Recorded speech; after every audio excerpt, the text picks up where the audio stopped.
Good evening. Nisambulunaka.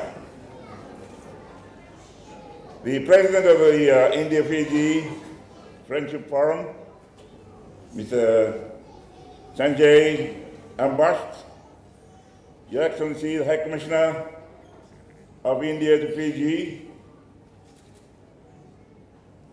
the Honorable Deputy Prime Minister, and Honorable Minister for Sugar and Multi-Ethnic Affairs and Inter-Island Affairs. We're both from the north, and we are having, developing this relationship between the two islands, so welcome him.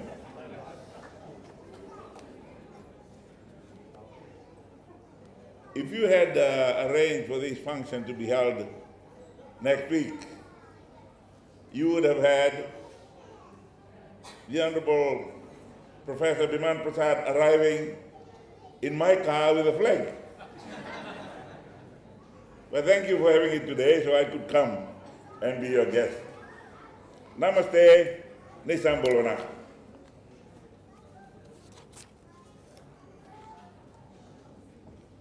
It is a great honor to be here tonight.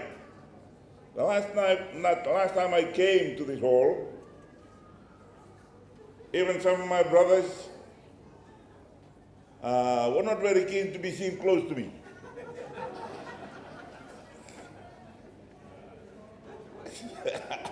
And my colleagues from cabinet are pointing at him now, but don't look at him, don't follow their pointing fingers. I want us all to come here and be friends. Because we're here to celebrate the victory of light over darkness, the victory of good over evil. I won't say that that extended to the battlefield of the campaign last year, but close. Glad to be here. And it's so great to see those young girls, young ladies perform for us tonight from the Swami Vivekananda Cultural Center, and also the great sponsorship from the High Commission of India. Fiji and India have had a very long relationship. From the 2nd of October, 1948, and I was 19 days old.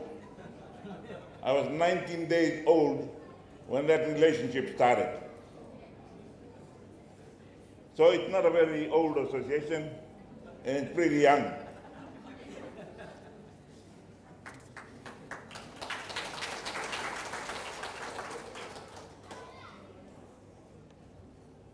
This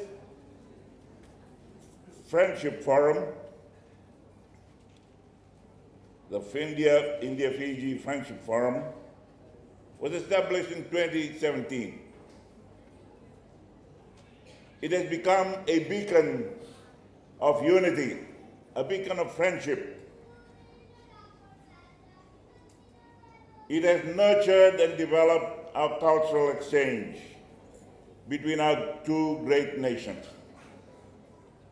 One greater than the other, but both great.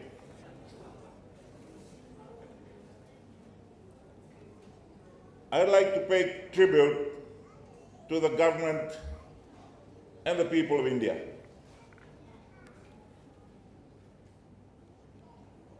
I was trained by one of or two of the most famous Indian generals in the Indian Staff College in Wellington in Tamil Nadu.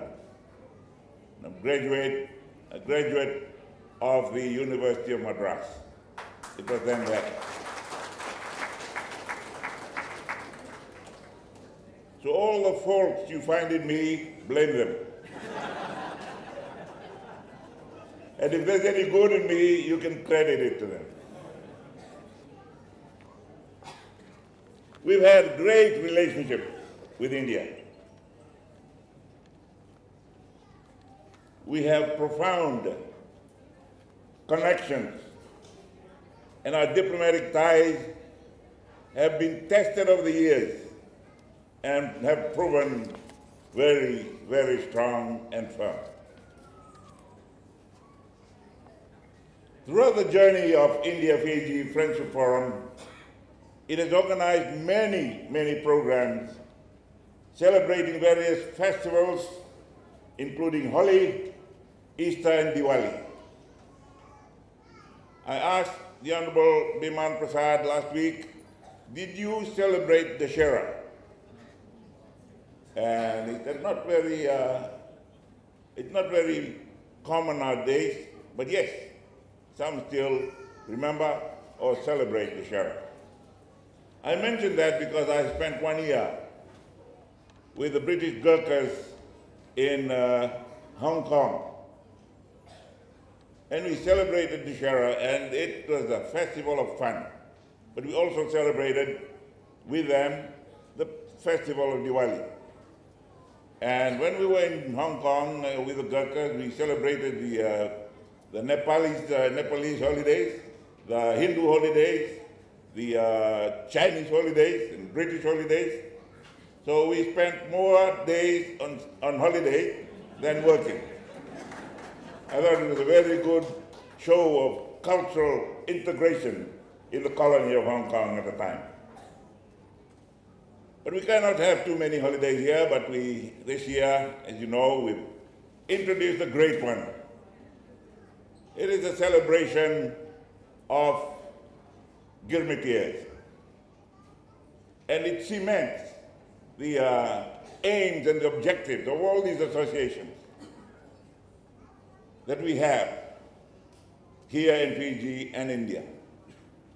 It shows how much respect we have for the Indian people of India and those of Indian origin who are Fijians with us now. We pay tribute to them. As we come to celebrate this festival, we pay tribute to India as an empire at the time and a colleague in the world today.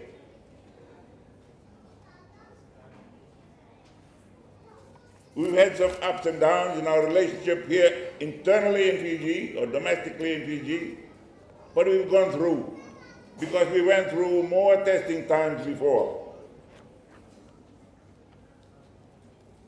And for us, whether they were good times or bad times or stormy days or fine days or rainy days, we have never stopped celebrating Diwali. And I congratulate you for that.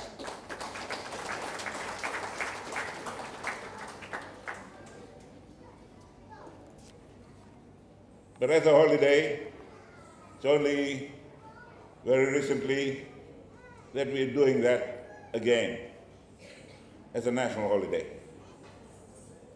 We thank you for continuing to grow this cultural relationship and also to enhance the understanding of Indian culture in those that have grown up away from India. They must be taught. They must understand the significance of these. And for us, non-Hindus, the fact that we say that it's the festival of light, to celebrate victory over light over darkness, victory of good over evil, that gives everybody. That one breaks religious barriers. It breaks cultural barriers. So I encourage you, continue to celebrate and continue to educate your younger folks in the families and your communities the importance of Diwali and what it represents in the lives of men and nations. Tonight we have witnessed one cultural show. Diwali enhances. It provides a platform for talented young people to show their leadership and cultural skills, but also creates a pool of jobless parents ready to contribute, ready to be absorbed into the corporate and private sector. So I encourage you all, continue to celebrate, continue to encourage young people to grab the values, get the values inculcated in them so that they become life values as they grow up to be responsible citizens of this great land you now call home. We all call home.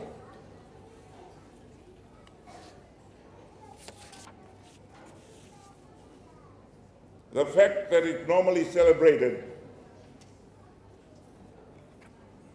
on the darkest night of the year really highlights the fact when we most yearn for good, when we most dearly wish we had light, in the darkest days of the world in the year, even in the darkest days of your life, you pray, you fast, you abstain from certain things in the hope that light will shine through that darkness. So it is a great event to celebrate when finally light shines through that darkest moment in your life. And here we are celebrating light on the darkest night, knowing that there is dawn after night. There will always be victory of light over darkness, and there will always be victory of goodness over evil. For every Fiji child, Diwali is a much anticipated event. My great-grandchildren at home are asking me what I will buy for them for Diwali. Whether they're celebrating the gift or they're celebrating their great-grandfather's kindness and generosity, they're celebrating something good. And we must continue to encourage that in our young people. There is hope for that light after darkness, hope of that goodness after these rough patches in life that we go through. Sharing of sweets. Not only the sharing of sweets, I've learned from my contact with Indian cultural, those who are good at their own culture and they want to educate me, being uneducated in culture. They want to tell, oh, don't give that. I said, why? You have to pick it up. Why? That's just kosani, as we call it in Nepali, or chili. You have to pick it up. I won't give it to you. Why? Because it's hot. It tastes different in your mouth. So we learn not to give something that we know might hurt the other person. All these come when we understand cultural value. But the values of Diwali, we all know, celebrating good over evil, celebrating light over darkness. I won't go into the religious part that our esteemed Pandit has taken us through in the initial part of our celebration today. But there is there is parallel in every religion and every faith in the world. Everyone celebrates good over evil.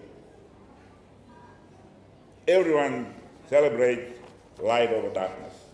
So it's only right, only correct for me, as your Prime Minister, to come and challenge you. As I try to give you all the good things, and my Deputy Prime Minister says, no, you don't have the money, don't give them all the good things. And then the Minister for Sugar and Multi-Ethnic Affairs comes up to me and says, Prime Minister, the best Diwali present you can give this year is to announce that last payment for the sugar cane growers or farmers, give them this increase of this amount. And then he, immediately after that, he boasts, this is the highest that any government has paid, including Prime Minister Rabuka's own government. So, if you've celebrated Diwali, those in the cane belt were celebrating when we were there with them earlier this week. You can thank my two colleagues who are here, one who promised and one who allowed to pay. So today, ladies and gentlemen, you're all here to celebrate Diwali, and the only thing I can say to you, without giving you any gift, is have a happy Diwali.